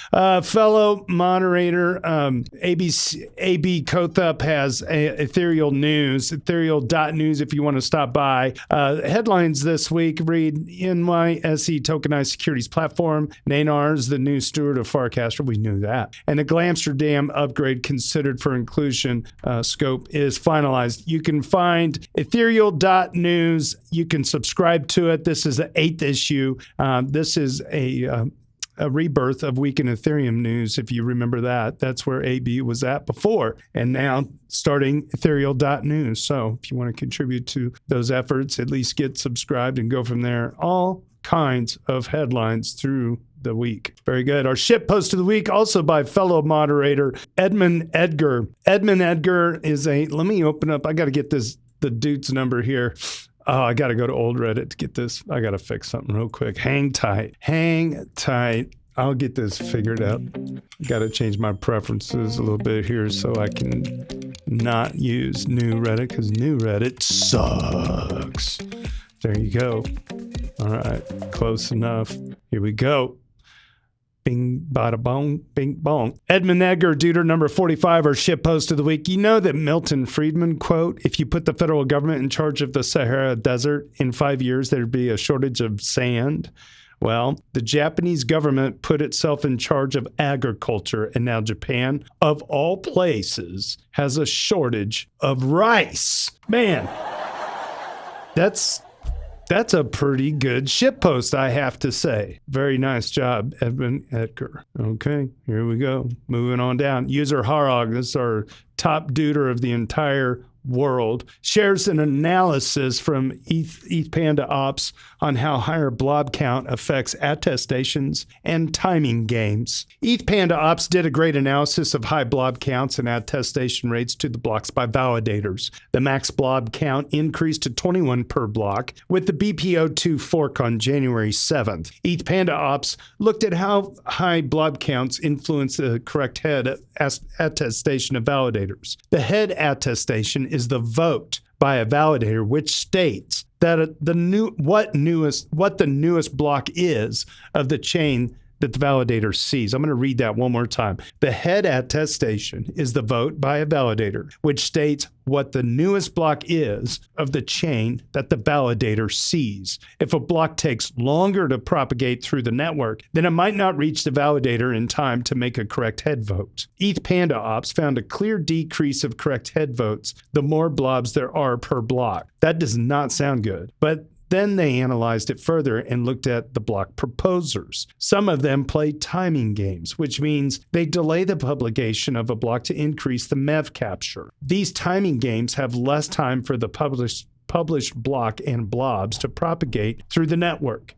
They group the block proposers into 3 groups: conservative, neutral, and suspect, which reflects their timing game severity. Conservative ones do adhere to the standard protocol and publish blocks when expected, whereas the suspect ones delay to block proposal as much as possible. They found that blocks proposed by conservative proposers did not have any decrease in head votes, even at very high blob counts, whereas suspect proposers saw a large reduction of head vote, roughly 5 to 7%. This means the network can handle large blob counts reliably, but node operators, which are playing timing games, will have to rethink how they do it, as missing head votes on their proposed blocks also reduces their revenue. No idea if the missing revenue from lower head votes is substantial enough to change their timing games, though. It also means that planning for further blob count increases will have to account for these suspect actors, as they are part of the network, and the network resilience degrades faster due to their timing games. I guess the much lower MEV rewards block proposers get nowadays helps that the problem of timing games is not more widespread. And further reduction of MEV might help to make this problem less relevant. Overall, I think the extreme timing games player needs to be publicly shamed. So here's a list of them. According to the timing game score by ETH Panda Ops, we got P2P.org, Gateway.fm, Everstake, Staking Facilities Lido, Bitstamp, Blockscape Lido, Kraken, Blockdaemon Lido, and Figment. And there's linked to the analysis at ethpandaops.io. Nice. User Disk Fearless 4448 starts a discussion about the Bitmine drama. And Disk Fearless 4448 is a duder number 1. A duder number 1 for this week is getting on the weekly call. And it reads, so BitMiner's CFO resigns right as the DAT is ramping up all of its strategies with no real clarity what happened there. And then throw 9 figures at Mr. Beast instead of just buying ETH? At what point is it fair to want some answers on what this company is even doing? How dare you? Well, here we go. Christkind replies, BitMiner may be buying Mr. Beast's reach. Tilt whatever he does with crypto towards Ethereum and get a decent cut. Numerous Ruin 4947, a Duder 31 replies, exactly. Mr. Beast has 461 million YouTube subscribers. It's actually a smart move by BitMiner. We'll see. I say. We'll see. Code Cleric says, wasn't Mr. Beast revealed to be a total scam artist? Like, he would say people won and then never give them anything or have his real friends win? Why can't we have nice things? Fecal Receptacle replies, I love these usernames, by the way. Duder number 5, yeah, that's correct. Nothing to do with Ethereum, but continually proving normies right with crypto is a scam has become too much for me to bear. And it goes on. Tricky Troll says, yeah, source, this is news to me. LogrisTheBard also chimes in. It sure is a lot of their cash pile deployed to a wildly divergent strategy from their previous messaging. The fact that I find the investment personally dubious is actually beside the point. That when you raise money from investors on one premise and then spend it on another, it's always ethically questionable. I have a hard time imagining a credible way this will increase the ETH per share, which is their stated North Star. This is a really good thread. Check out more replies. And congratulations to Disc Fearless 4448 for a Duder number 1 making the weekly show. Excellent. LogrisTheBard, our number 2 person on our Doots list, and user OK Budget 9461 had a great discussion on governments and stablecoins in another thread. I'm going to open it up all the way on Reddit so I can get all the comments here. Okay, here it is. Over on one of Vitalik's top level posts. I think more people would enjoy it than got to see it, so I'm cross-posting it here for the curious. On this note, Vitalik has started to, shout out Vitalik, starting to come back to Reddit, giving us some top level posts. If you make good replies on those top level posts, cross-posted to the daily so we can see them. We want to continue to keep the conversation going in both places. But for sure, engaging on a Vitalik thread directly is a massive win for the sub. And thank you, Vitalik, for taking time to copy and paste and put some ideas down over on Reddit again. It's wonderful. And to that point, Vitalik is a Duder number 2. Duder number 2, Vitalik Buterin. We need better decentralized stablecoins. Okay, Budget 9461. Also a Duder number 1. Well, I get the vision, but I think sometimes we over-theorize this. The USD, air quote, rules globally, not because it's perfect, but because it's liquid, understood, and widely accepted. That makes it a very practical reference. Any alternative index has the same problem. Gold, its price is also influenced and financialized. A basket of goods, who defines and updates it? What about energy? Same issue. So the problem isn't that USD is flawed. It is. It's that there's no neutral manipulation-free unit of account. At least USD is tangible in everyday and economic reality. Maybe the real goal isn't escaping USD entirely, but building systems that can survive its devaluation, rather than pretending we can anchor value in something, air quote, pure. These are open questions, not answers, but ignoring the practicality side feels just as risky as ignoring decentralization. LogrisTheBard, our second highest Duder, replies at 255 on the Doot chart. Nailed it. With full tokenization of real-world assets, Ethereum will give people the freedom to hold whatever they choose. We could choose to reference price things and whatever's the most liquid and integrated asset at the time. But Ethereum can reduce the friction of changing that choice. So rather than try to create a pure reference, instead make technology that can peg to any reference, systems to facilitate exchange, and systems to facilitate coordinated migration of liquidity if something bad happened with that reference. Then let everyone just choose for themselves. That all said, even if we choose USD as a reference, what can we do to increase the market share of stablecoins that aren't just T-bill reserve backed and feeding Tether billions of dollars of profit annually at the expense of the Web3 ecosystem? Athena is a good start, but it's heavily dependent on liquidity, on centralized exchanges. DAI was promising once. I'm not excited about USDS. Everything more decentralized than Frax USD has basically negligible adoption. So if Secretary Bessent is right, and we're headed to $3 trillion of stablecoins, what can we do to ensure that Tether isn't siphoning $90 billion a year from our ecosystem? This is very good.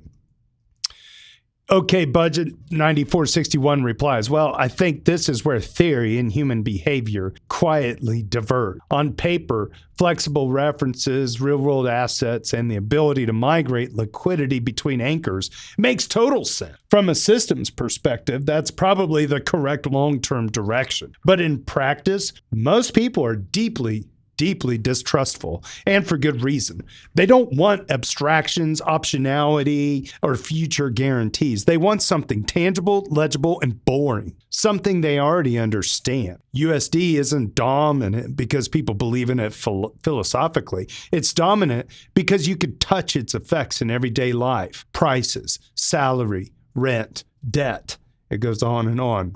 That familiarity matters more than purity. To reach the level you're describing, where users comfortably switch references, trust migration mechanisms, and accept layered risks, we're talking about a lot of cultural and experiential runway, not just better contracts. That kind of trust is earned slowly, usually after systems survive multiple stress events without breaking. So maybe the path isn't to replace USD as a reference or even compete with it directly, but to prove reliability first, survive the drawdowns, handle chaos, don't surprise the users. Over time, that's what turns abstraction into something people feel is, air quote, real.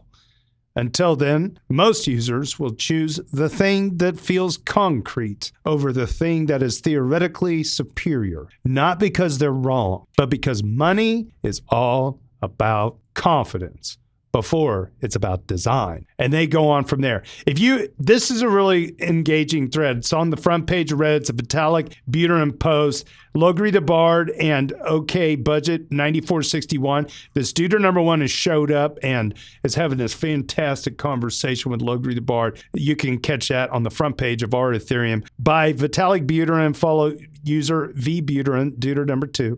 And the post is called "We Need Better Decentralized Stablecoins." It's got 87 upvotes and 24 comments. So thanks for posting, first of all, Vitalik. Appreciate it. It's amazing.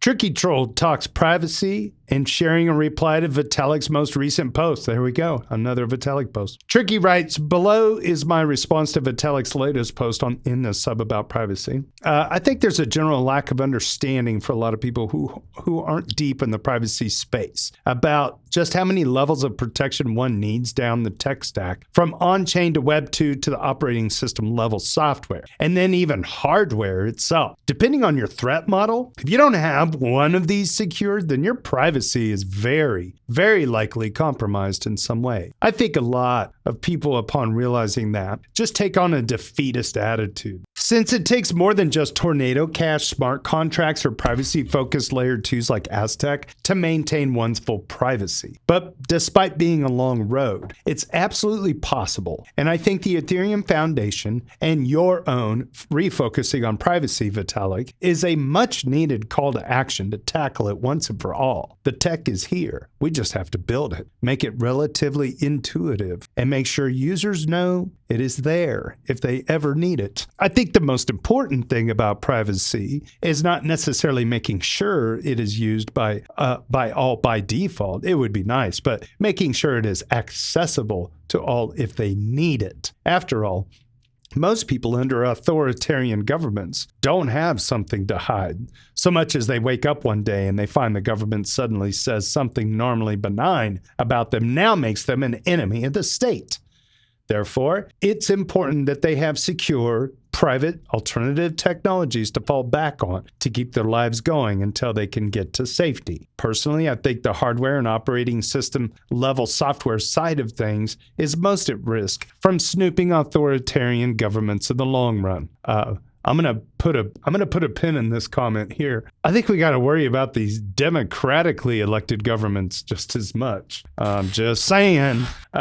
Things like chat control in the EU and democratic backsliding in the US, hey, there we go, leaves us with very few places left where companies will be able to create open hardware and software which doesn't have backdoors. My outlook for the Ethereum side of privacy is good, but I think we're quickly losing the battle for hardware and OS level software. Just look at the way Android is going with their side-loading restrictions. If we lose open source Android or devices with unlocked bootloaders to run custom ROMs on, then mobile is lost. Linux phones just don't have the app support. Living a normal life without a mobile operating system is almost impossible these days. So we must defend this critical infrastructure. We are fast running out of time, but I appreciate your renewed efforts on the Ethereum side of things. To anyone reading this, the most you could probably do is reach out to your representatives anytime there is a dystopian legislation like chat control, and there's a link to what that is, or privacy invasive age restrictions trying to be made into law. That, and of course, supporting privacy tools on Gitcoin or donating to privacy advocating orgs like the EFF. Or projects directly. Tricky Troll. Tricky Troll is on our rich list at 170. He is also the person that curates each and every one of our daily Doots. And when he's not around, shout out to 12 Meatballs down here in the chat on Discord for filling in a second banana. And if you're watching this on X, you can stop by the EV Mavericks Discord. There should be a link in the description, or you just find the EV Mavericks handle on X or wherever you see us, and you can jump on the Discord here. Raise your hand if you want to jump on stage if you got something you want to say. Otherwise, I'm going to keep reading Reddit so you don't have to. User numerous Ruin4947 getting shouted a second time on the show today starts an interesting discussion on how hypothetical hyperinflation might affect stablecoins. Numerous Ruin4947 is a duder number 31 for this week. Do stablecoins have a real use case if the USD ever hyperinflates? Ooh, genuine question. If the unlikely but not impossible scenario of USD hyperinflation happened, would stablecoins still serve a purpose? Most are obviously dollar pegged, so they inherit the same problem. Could we realistically see stablecoins backed by hard assets instead, like gold, silver, or a basket of commodities, and still function as a medium of exchange? Or does hyperinflation basically force people into non-fiat assets directly? It's curious how people think this would actually play out in practice. Let's clip this and post it, and you tell us in the comments below. What do you think? Do stablecoins have a real use case if the USD ever hyperinflates? All right, Minimal Gravitas. Minimal Gravitas is a duder number 57 for this week. Anyone got more insights into this? Bermuda is moving its entire economy on-chain with base and the USDC. And that's according to xcancel.com. Or wait, that's just Jesse Pollock's status. Sorry, xcancel is like how you read X, so you don't have to actually go there. The quote is, the government of Bermuda said it plans to transform the island into a, quote, fully on-chain, unquote, national economy, partnering with Coinbase and Circle to deploy digital asset infrastructure across government, businesses, and consumers. The plan unveiled Monday at the World Economic Forum annual meeting in Davos, Switzerland, outlines Bermuda's ambition to integrate blockchain-based payments and financial tools at a national level. Coinbase and Circle will provide digital asset infrastructure and enterprise tools to the government of Bermuda, local banks, insurers, small and medium-sized businesses, and consumers. The companies also plan to support nationwide digital finance education and technical onboarding. That's according to theblock.co. All right. It says Jesse Pollack mentions them using Base, but the article linked only talks about Coinbase and Circle. Well, correct me if I'm wrong. Isn't Base part of Coinbase, and doesn't Base have a USDC token? Maybe Circle? I don't know. It's a good question. All right, moving on. User Rhythm of ETH pushes back against one of Bankless's narratives, and the replies begin a discussion about disclosures. Rhythm of ETH is a Deuter 101. All right, here we go. Bankless is back at pushing narratives that favor their bags. Okay. A year ago, they claimed execution was for Solana. DA, that's data availability, was for Celestia. Consensus and moneyness was for Bitcoin. And that Ethereum was fighting a three-front war and had to choose. Ethereum then increases 100% of the gas limit, scaled blobs, massively increased its total value locked, got a massive bid by DATs. Their new narrative tells us that they have opened again a position on Solana, maybe through Bankless Ventures arm. How can we tell? Well, now they're claiming Solana and Ethereum have a duopoly. You heard this right. The cards are dealt, guys. Solana will be the end user retail chain, and Ethereum will be the RWA and DeFi chain. To each his own. Don't step out of your lane. How convenient, right? Especially considering Solana will not ever host real-world assets or DeFi meaningfully. Ethereum is on its way to take the whole thing, but that's obviously bad for their bags, so let's pretend they are both equal. Want more proof? Now they're shelling Robinhood's TradFi bank position. Bankless, they are called. I can see their portfolio from a mile away. Sol and Hood are back there. Let's open this up on Reddit. For the record, this show is... The EV Mavericks Doots podcast is not starting a flame war with the boys at Bankless, okay? The opinions, what is it? The opinions of our content does not necessarily reflect the opinions of ourselves. There. Is that a good enough disclaimer? So now that we've done that, I guess we can... We can open up this clamshell here. Bankless disclosures, according to A.B. Kothep from Ethereal News and fellow moderator. Looks like we got a spreadsheet and we got a website. So the disclosures here, crypto assets, sponsors, a list, and da-da-da-da. And there's your Bankless. Okay, we can I guess I'm not on the right screen. There we are.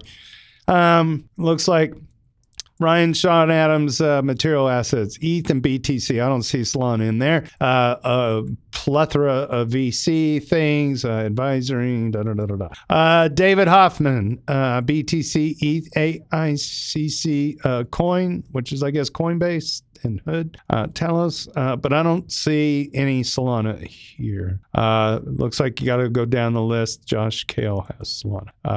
Dave Freiberger, Solana. Solana on EJS, Solana on Alex. Yeah, I don't know. What do you want to do about it? They do what they do, and I don't know. I'm not going to go on about it. There's plenty of replies here. Okay, Tricky Troll says, I'm sorry, this is baseless speculation until proven otherwise, even though I personally think it's likely. You need data to back up such a significant accusation. Well said. Just because they're not being complete ETH maxis doesn't suddenly mean that they have substantial investments in Solana. If I had to bet, I'd say they'd have some SOL exposure, but not that much relative to ETH, and definitely a disproportionate amount, which makes fading their own ETH bags a profitable strategy. Also, David himself, who is more partial to Solana, still makes it sound like he is a vast majority allocated to ETH. Okay. Yeah, we're just gonna leave that dog lie right there. I got nothing more to add because I don't. There you go. I said it. Where are we at? Got to make sure I follow along. Okay, Haunted Jockstrap. I never get tired of these Reddit usernames. Haunted Jockstrap is a duder number 33. Haunted Jockstrap 88 replied to the geopolitical threat into perspective. Okay. Let me open it up on Reddit because I think it's a reply to someone else. View the full context. This was from 3 days ago. Illustrating user I love Ted Lasso writes, frustrating. We all know this US-EU thing will get worked out. It's going to be hard to have a good year if we drop over 10% anytime Trump threatens tariffs. Haunted Jockstrap 88 says, do we though? The US-EU alliance is being pissed on by the current administration. Not sure what, quote, worked out, unquote, will even mean because the status quo of trust is gone, in my opinion. A stepping back from the ledge and a temporary cooling of this tension is possible and maybe even likely because both sides should be striving for it. But the EU has been foolish to even allow themselves to be in this predicament, cucked at the whim of the U.S. And I'd imagine they'd be making every effort going forward to prevent this happening again. The world is changing. A lot of people have many opinions on what it's likely to look like in the future, but the changing itself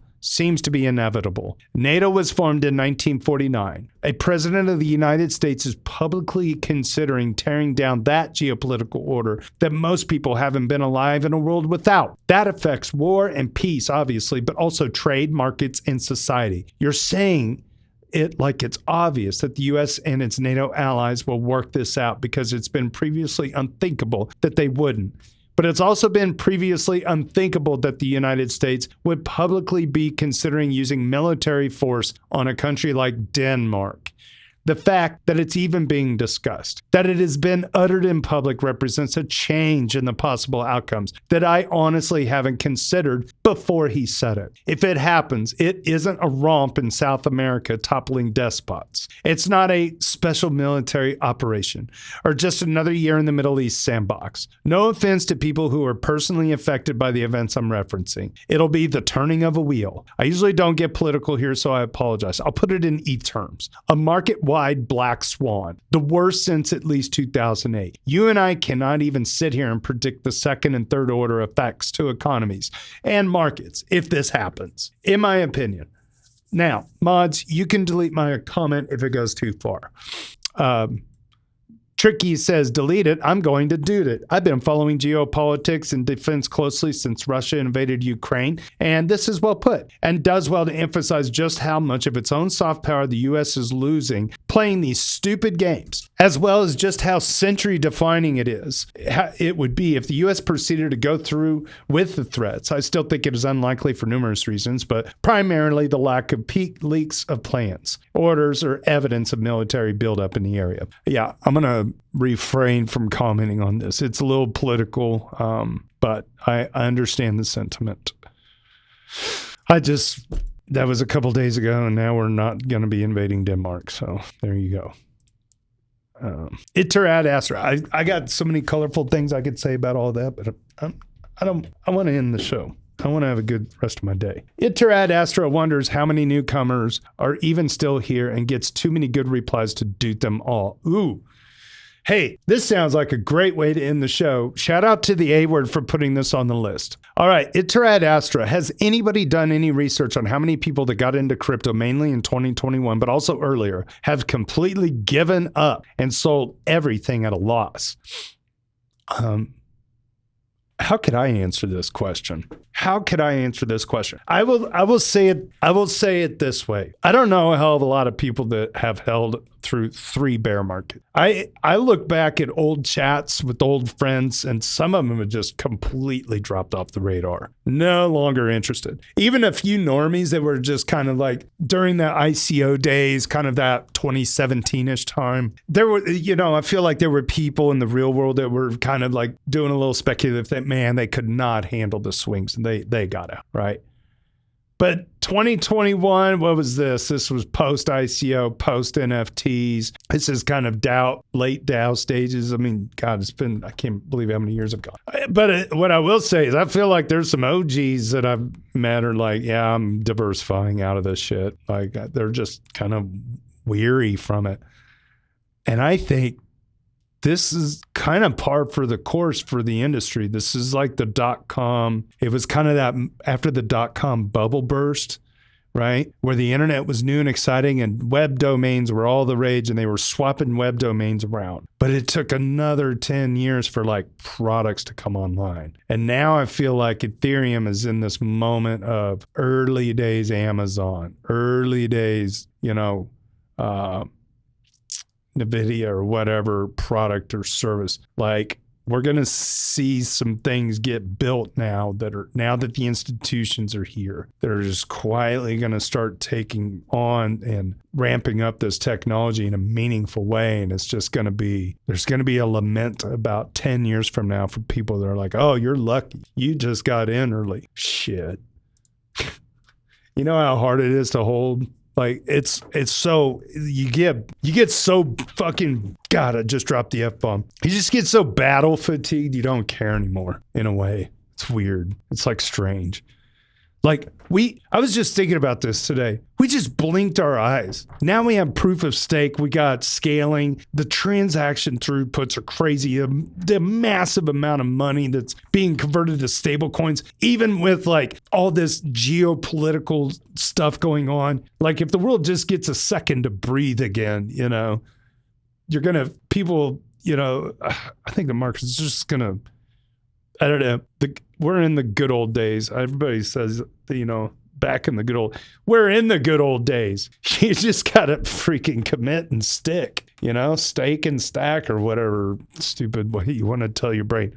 Yeah, if I would have just bought gold, I'd be up so much. If I would have bought stocks, I'd have been so much up, like blah, blah, blah. But yeah, there's that. But you've also got the opportunity of, it was a short-term opportunity with a bunch of money being pumped into this world and printed out of thin air. Yeah, so TradFi is going to make a move, obviously. Like, everything's shifting in real time. Now you got these nerds in Davos that are they're telling you, BlackRock is telling you the game plan. And everybody's crapping on Tom Lee about, well, the prices, nobody keeps talking about all this adoption. It's like, yeah, you think he's probably got a different seat at the table than us cucks on X and Reddit, right?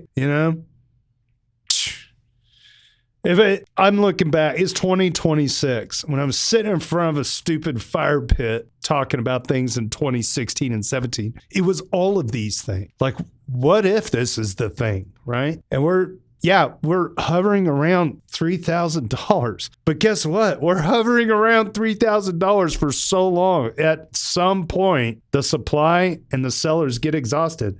And these mega huge, whatever these entities are that are playing around in the sandbox on Wall Street, whenever they decide to put that roller coaster in reverse or whatever you want to metaphorically say, we're just kind of along for the ride now. All of retail had all their opportunity to suck up coins the same way they did, and a lot of us didn't. And that's the facts. All right, they broke us. They broke us down. They broke us down. You got Vitalik posting multiple things on the front page. Just prove my point here. Let's just do this real quick. We're gonna go read Reddit together. In fact, I want to show you what has changed on social media from a Reddit perspective. We're going to go to Vitalik's, we're going to go to his account. Like I said, it's been almost 3 years since he's posted on Reddit. Now I'm going to click submitted. Okay. I'm going to click the submitted tab. I'm going to sort by the top, and I'm going to say of all time, 2,231 upvotes, 1647, 1306. This is 12 years ago, 3 years ago, 4 years ago, 4 years ago, 661. Okay. 8 years ago, 540. 4 years ago, 457. 9 years ago, 457. Okay. I'm still going. None of these are newer than, okay. Now, when I scroll down here to the bottom, we'll find the most recent. This is the most recent stuff. Okay.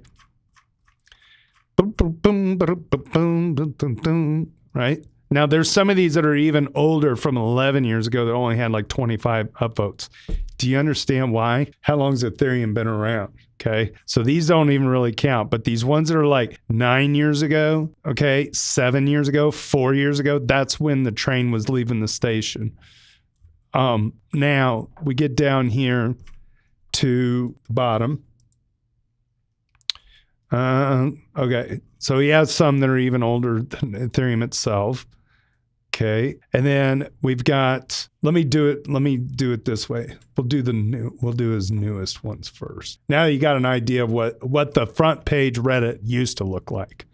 Okay. So I'm just going to do new. This is all the new ones. 23 hours ago, 55 upvotes. This one has 124 upvotes from 7 days ago. 10 days ago when he first came back to 25. Most of these are under 100. Do you see my point?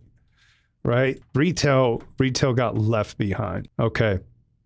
I'll continue. I'm going to read the first one. The first line of this, has anybody done any research on how many people that got into crypto, mainly 2021, but earlier, have completely given up and sold everything at a loss? Okay. I'm not sure you can get a concrete answer by analyzing wallets, since a vast majority still use centralized exchanges, but my guess is that it's a lot, but still not enough. Edit. Thanks for your inputs, everyone. Okay, here's some replies. Astafari12, OG, duder number 56. Not exactly, but Ben Cowan has a graph he calls social something that is an aggregate of things like crypto, YouTube views, and other socials, and it's super low this cycle. Making my point. It makes sense. I don't know anyone that entered now, but plenty that did before and never came back. AI and tech have been stealing all the attention. It's a bit like weed stocks were popular years ago, but nobody touches them now because they really haven't done well. All right. LogrisTheBard also replies, man, I saw a lot of that on Twitter last year at the ratio lows. True OGs since 2011 and 15 throwing in the towel. That was also my point. I'm assuming that's where a lot of the supply overhang filling all those OTC orders from Bitmine came from. We had at least 4 to 5 million ETH that took their chance at exit liquidity and exited the space forever. I don't know how much larger that supply is, but it was definitely larger than I expected and has dashed my hopes for another 21 style movement until I witnessed a significant sentiment change. Okay, Red Corneas replied, I've been invested since 2020, but involved since 2018 or so. I'm still bullish on Ethereum, but have almost zero optimism or hope for ETH or crypto anymore. There it is. That's a big sentence. I've been talking to normies about it for 7 years, and the only noticeable change I've seen is that optics have gotten considerably worse. It's outright derision now. And if I say something like Ethereum is a smart contract platform for digital financial instruments, there's absolutely no more understanding of what that means now than it did in 2018 when I was talking to normies. Meanwhile, with AI, I've seen it make inroads into our daily lives. We're exploring it at work, talking about it in social circles. People know what LLMs and AGI mean. You feel the changes at the ground level existence, if only theoretically, and that's after about 2 or 3 years. Crypto and Ethereum haven't moved the needle a fraction of that in almost 7 years, and all people know is that it's scammy and stale. Hey, stale, that's a good one. Here's another metric here. Honda Jockstrap 88 getting quoted due to number 33. Class of 2021 still here. I haven't sold, but I haven't bought in over a year. That's a big sentence, but all right. Well, I'm going to leave it at that, friends. Thanks for hanging out on Discord. Shout out to Ben Broad, fellow helper for the Doots Show and 12 Meatballs as well for hanging out. Untouchable 2K, thanks for showing up on Discord. Paw and Civil. Civil was here for the entire show. Hope you guys enjoyed it. You know how to find us. Make sure you smash the bells and come and hang out with us again. We usually air on Fridays, but we are starting to pick up some guests. We're going to start doing some bonus shows through the week. Stay tuned. Make sure to subscribe to us everywhere you get your podcast at dailydoots.com. On behalf of the Ethereum Daily General Discussion of the EV Mavericks, my name is JT. Cheers and big hugs from Kansas City.